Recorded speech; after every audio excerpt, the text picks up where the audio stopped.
entend souvent dire que l'or est trop haut, que l'or a déjà monté, que l'or, c'était avant. Mais la vraie question, ce n'est pas « est-ce qu'il va corriger dans les prochains mois ?» La vraie question, c'est « est-ce que l'or a encore un rôle stratégique à jouer dans les 20 prochaines années ?» Et pour y répondre, il faut regarder l'histoire, pas les émotions.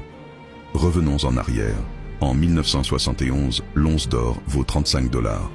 Cette année-là, le président Richard Nixon met fin aux accords de Bretton Woods. C'est la fin de l'étalon or. Le dollar devient une monnaie purement fiduciaire. À partir de ce moment-là, les monnaies ne sont plus adossées à un actif réel, mais à la confiance et à la dette. Résultat, en 1980, l'or atteint 850 $ l'once. Puis, il corrige fortement pendant près de 20 ans. Et pourtant, en 2000, l'once vaut encore environ 250 $.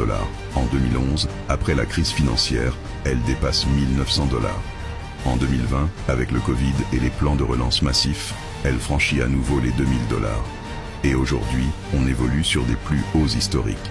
Sur plus de 50 ans, le prix de l'or a été multiplié par plus de 60.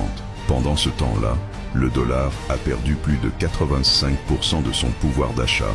L'euro, depuis sa création, a perdu environ 30%. Et des centaines de monnaies ont disparu. L'or, lui, est toujours là. Pourquoi ? Parce que l'or n'est pas un investissement classique, c'est une assurance monétaire. Et il monte pour des raisons structurelles. Première raison, la dette mondiale. En 2000, la dette mondiale représentait environ 200% du PIB mondial. Aujourd'hui, on est au-delà de 330%. Ça représente plus de 300 000 milliards de $. Cette dette ne sera jamais remboursée intégralement. Elle sera diluée par l'inflation et par la création monétaire. Et historiquement, chaque période de forte dilution monétaire a profité à l'or. Deuxième raison, la confiance dans les monnaies. Depuis 2008, les grandes banques centrales ont créé plus de monnaies que dans toute l'histoire précédente réunie. La Réserve fédérale américaine, la BCE, la Banque du Japon, toutes utilisent le même outil, imprimer pour stabiliser. Le problème, c'est que plus on imprime, plus la monnaie perd de la valeur à long terme. Et quand la confiance baisse, les investisseurs cherchent un actif rare, tangible, universel, l'or. Troisième raison, les banques centrales elles-mêmes. Fait peu connu, depuis 2010, les banques centrales sont acheteuses nettes d'or.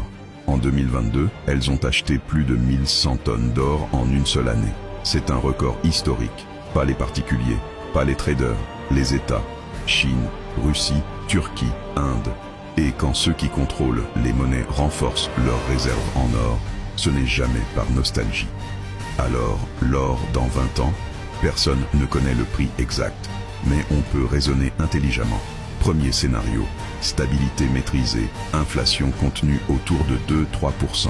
Dans ce cas, l'or progresse lentement, il protège le pouvoir d'achat, il joue son rôle d'amortisseur. Deuxième scénario, inflation durable, comme dans les années 70. Dans ce contexte, l'or ne fait pas gagner, il empêche l'érosion silencieuse du patrimoine. Troisième scénario, crise monétaire ou géopolitique majeure. Dette incontrôlable, remise en cause des monnaies, tensions internationales. Dans ce cas, l'or redevient une référence monétaire implicite. Pas parce qu'il est parfait, mais parce qu'il n'a ni émetteur, ni risque de faillite, ni promesse derrière. Soyons clairs, l'or n'est pas un placement à rendement, un produit spéculatif, une solution miracle. L'or, c'est la fondation du patrimoine. On ne construit pas une maison sur du sable, et on ne construit pas un patrimoine solide uniquement sur des promesses et de la dette. Donc non, la vraie question n'est pas « est-ce que l'or va monter le mois prochain ?» La vraie question, c'est « dans 20 ans, préfères-tu détenir uniquement des promesses monétaires, ou aussi un actif réel, rare et universel ?» L'or n'est pas là pour briller, il est là pour durer. Si tu veux comprendre comment intégrer l'or de façon intelligente et proportionnée dans une stratégie patrimoniale globale, abonne-toi et on en parle dans la prochaine vidéo.